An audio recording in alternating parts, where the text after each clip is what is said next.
Hello everyone, my name is Ogeneti Juru Mamugo and you are welcome to Oxchem Academy. Now if you are new to my channel, feel free to like, share, subscribe, and then of course avail yourself to the lesson so as not to be left behind.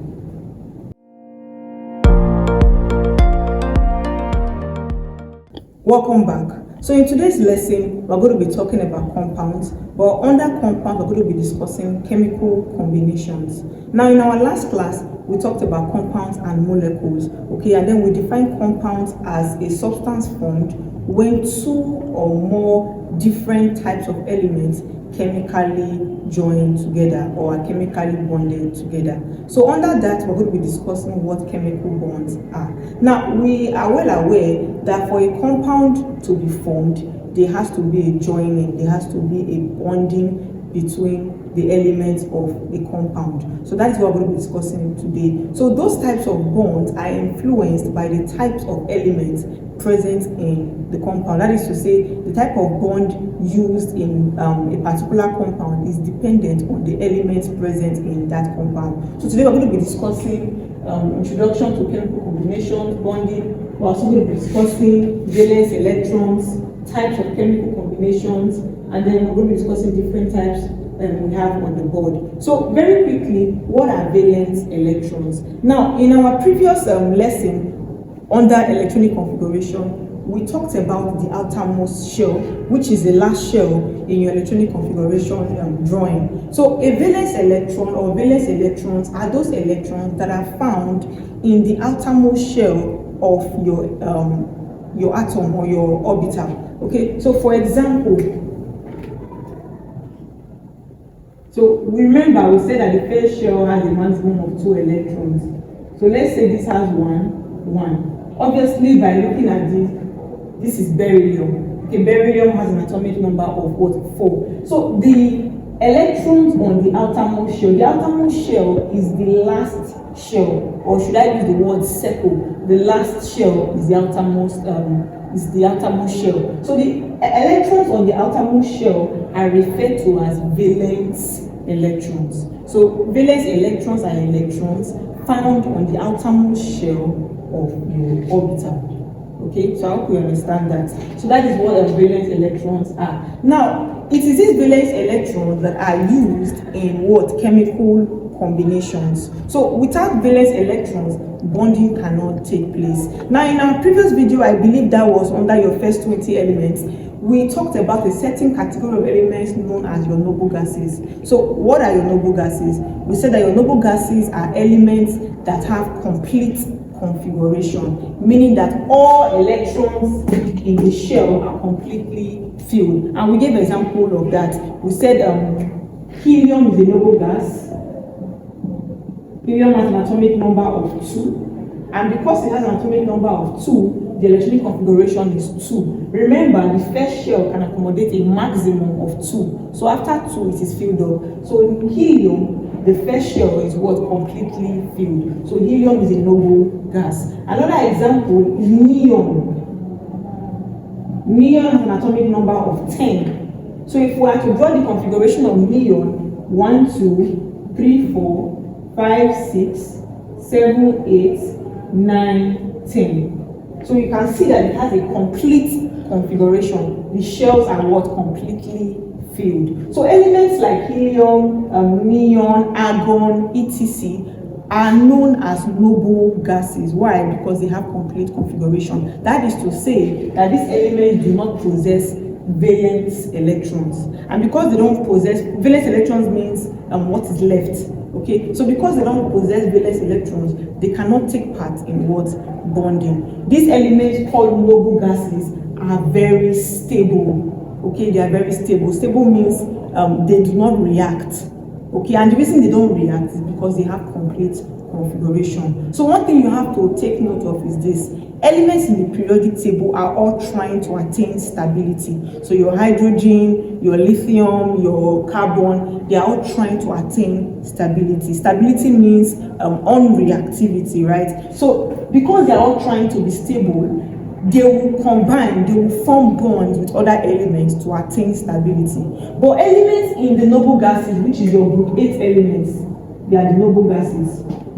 Elements in group 8 are already stable because why? They have complete configuration, and because they have complete configuration, they will not bond with other elements. Why? Because if they bond, they become unstable. Okay, so in case you don't understand that, let's give this example. Now, neon has an electronic configuration of 10, right? Since neon has an electronic configuration of 10, if neon is to bond with, let's say, hydrogen, it will mean that neon will acquire an extra one. And by acquiring an extra one, it now has valence electrons in the shell.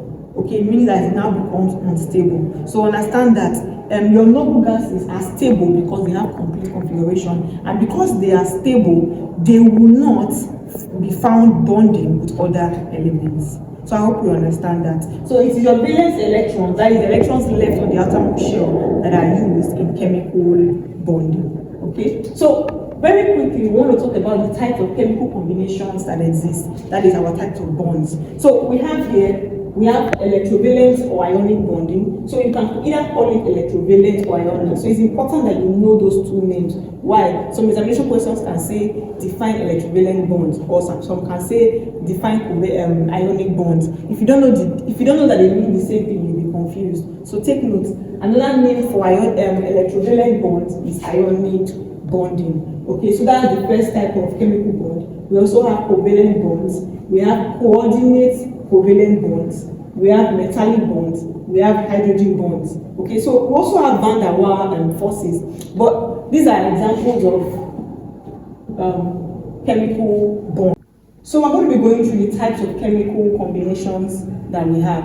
So the first thing on our list here is electrovalent or ionic bonding. So what is electrovalent or ionic bonding? Now, electrovalent or ionic bonding is a type of bonding in which there is complete transfer of electrons from one atom of an element to another.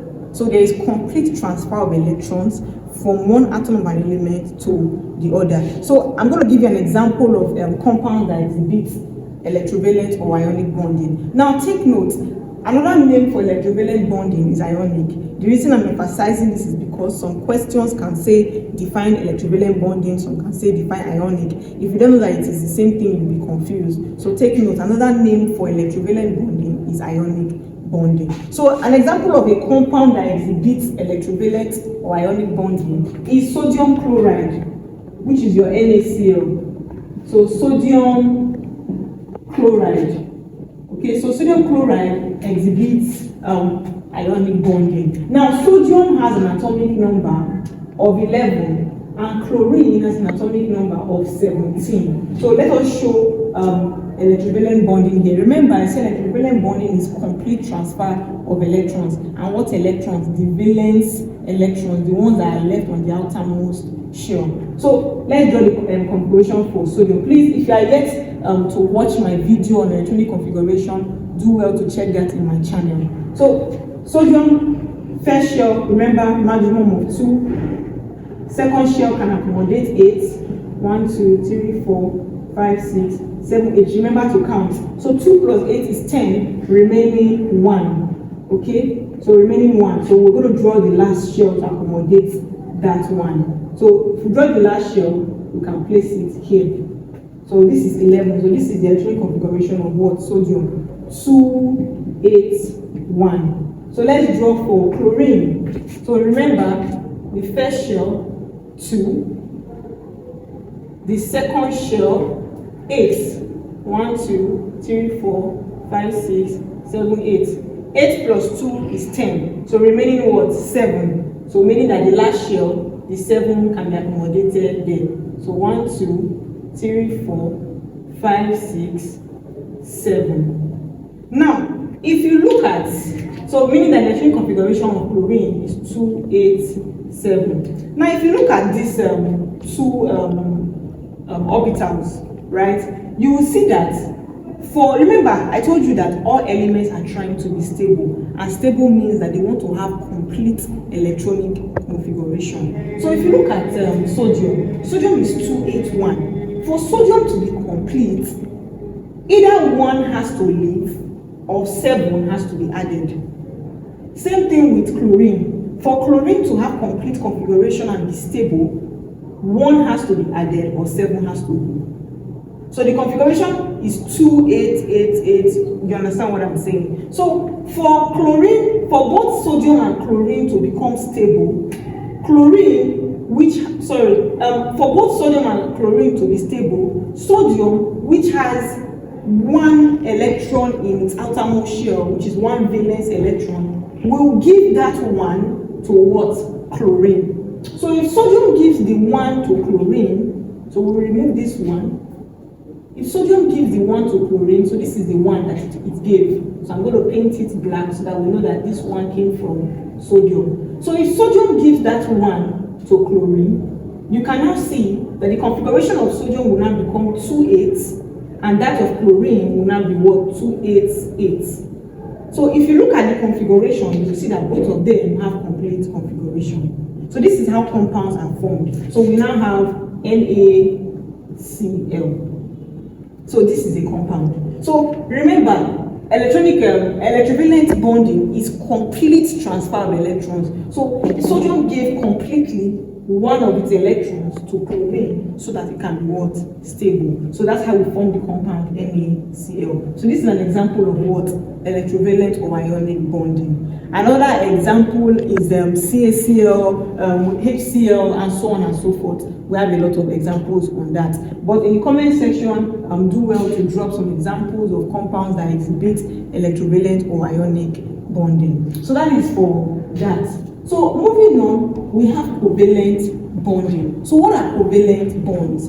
Covalent bonding or covalent bonds are formed as a result of sharing of electrons between the atoms of different elements. So there is sharing. Electrovalent was what? Complete transfer. But for covalent, there is sharing of what? Electrons. So I'm going to give you a perfect example of compound that exhibits covalent bonding. So we'll quickly do that, and then we'll be able to see the difference between covalent and electrovalent bonding. So for your covalent bonding, a perfect example of that is methane, CH4. Okay, so carbon has an atomic number of 6, hydrogen has an atomic number of 1. So let's draw the electronic configuration of carbon. So carbon, the first shell is 2, and then the second shell is 4. Right? The second shell is 4. So this is carbon. Now, hydrogen has an atomic number of 1. So meaning there will be only one shell, only one electron in the first shell. So remember, it is CH4, meaning that there are four hydrogen atoms present here. Okay, so this is a polyatomic. Remember, in our last video we talked about molecules. We talked about monoatomic molecules, diatomic molecules, and polyatomic molecules. So H4 falls on that polyatomic, which is more than 2. So this is actually tetra, right? So hydrogen occurs here 4 times. So we have 4 atoms of hydrogen present here. So let's demonstrate the 4. So this is 1, this is 2, this is 3, this is 4. These are the shells I'm drawing. Okay. So now let's place the 1 electron in the shell. So please don't be confused. If we were to draw it separately, hydrogen would be like this: 1 shell, 1. So we're just attaching them to the 4 sides of this compound. So hydrogen has 1 electron. So let's show it 1. So this is the 1 for hydrogen. This is the 1 for hydrogen. This is the 1 for hydrogen. This is the 1 for hydrogen. So if you look at it, you will see that carbon now has 8 electrons on the second shell. So carbon is now 2 8. So carbon is now 2 8. While hydrogen is now 2 on each shell. So you can see that they both shared the electrons to be what? Stable. There was sharing on both ends to be what? Stable. So carbon shared the 1 of hydrogen, and hydrogen shared the 1 of what?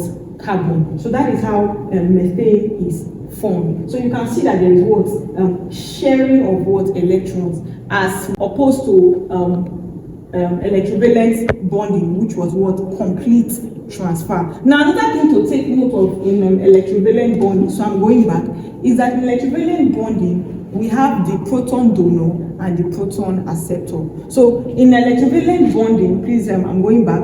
In electrovalent bonding, the proton donor is usually the metal, okay? And because it is the metal, it carries the positive charge. So like in the case of NaCl, which I demonstrated previously, the sodium metal carries the positive charge. Why? Because it is the one that donates electrons. It is the one that loses electrons. While the chlorine atom carries the negative charge because it is the one that accepts the electron. So the sodium is the proton donor, while the chlorine is the proton acceptor.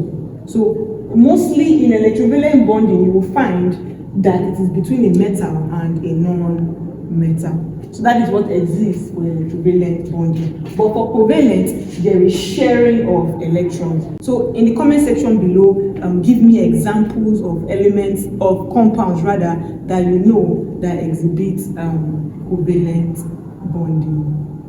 I'm going to be stopping here. In our next class, we're going to be taking coordinate covalent bonds, metallic bonds, and of course hydrogen bonds. I remain your tutor, Mamogo. Do have a wonderful day.